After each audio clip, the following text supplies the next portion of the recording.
লাউ ডাঁটা কাঁচা টমেটো। এভারগ্রিন 757 চ্যানেলে আপনাদের স্বাগত। আজ এই রেসিপিটা করব। ভিডিওটা সম্পূর্ণটা দেখার জন্য অনুরোধ রইল। Please like, share and subscribe please. এই সুন্দর নিরামিষ রেসিপিটা আমি কিভাবে করেছি চলুন দেখি। এর জন্য লাউ ডাঁটা আর এরকম শীতের আলু, দেশি আলু কেটে নিয়েছি, ভালো করে ধুয়ে নিয়েছি। কড়াই গরম করেছি, তারপর তেল দিয়ে দিচ্ছি। অল্প পরিমাণে তেলটা দেব, এই তেলেই রান্না হয়ে যাবে। তেলটা মাখিয়ে নিচ্ছি গরম কড়াইতে। তেল গরম হয়ে গেছে, শুকনো লঙ্কা কেটে তেলের মধ্যে দিচ্ছি, না হলে ফেটে চোখে এসে পড়বে। কালো জিরে ফোড়নে দিচ্ছি। ফোড়নে চিনি দেব, তাহলে রান্নাটা ভালো হবে। চামচে 4 ভাগের 1 ভাগ চিনি দিয়েছি। চিনিটা লাল হওয়ার আগেই এই সবজিগুলি দিয়ে দিলাম, তাহলে তাড়াতাড়ি নরম হয়ে যাবে সবজিগুলি। সবজি অনুযায়ী নুন দিচ্ছি এই পরিমাণে। নুনটা মিশিয়ে দিচ্ছি, হলুদটা পরে দেব। খুব সুন্দর একটা রেসিপি শেয়ার করছি। এরকম রান্না খেলে প্রসূতি মায়ের দুগ্ধ বাড়বে। লাউ ডাঁটাতে রক্ত হয়, শিশুরা দুগ্ধ পায়, অফুরন্ত দুগ্ধ হয় মায়েদের। এভাবে মিশিয়ে নিলাম নুনটা দিয়ে।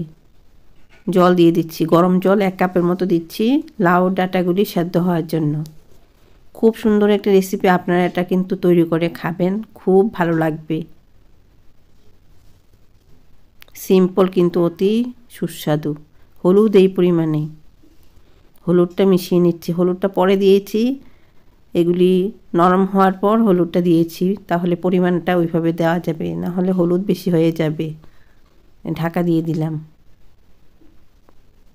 যা ভালো হয়েছে রেসিপিটা। লাউ ডাঁটা আলু সেদ্ধ হওয়ার পর কাঁচা টমেটো বিচি ফেলে দিয়ে দিলাম। এখানে টমেটোগুলি নরম হবে এই ফ্লেমে। এখন মিশিয়ে নিচ্ছি, টমেটোগুলি এখানে সেদ্ধ হবে। অল্প তেলে সুস্বাদু রেসিপি, দেখে বোঝা যায় না, মনে হয় অনেক তেল। দেখেই তো বোঝা যাচ্ছে খুব ভালো হবে। এভারগ্রিন 757 চ্যানেল সাবস্ক্রাইব করুন, ভালো ভালো ভিডিও পাবেন। নতুন রাঁধুনিরা সাবস্ক্রাইব করে নাও। এই চ্যানেলে বাঙালিদের খাওয়া রেসিপি, বিভিন্ন ধরনের সবজি, শাক, মাংস, মাছ, ডিম, কেক সব রান্না আছে এভারগ্রিন 757 চ্যানেলে।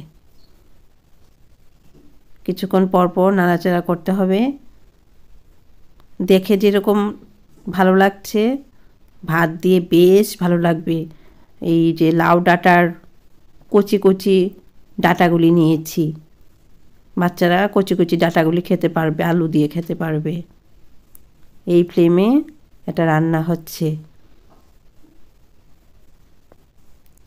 এভাবে নরম করে নিচ্ছি।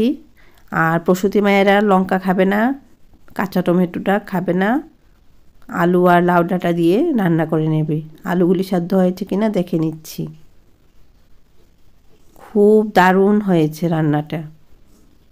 এভাবে সাবস্ক্রাইব করো বলতে ভালো লাগে না। ভালো ভালো রান্না পাওয়ার জন্য তো সাবস্ক্রাইব করাই শ্রেয়। লাইক করো, তাহলে ভালো ভালো ভিডিও পাবে। বন্ধুদের মধ্যে শেয়ার করো।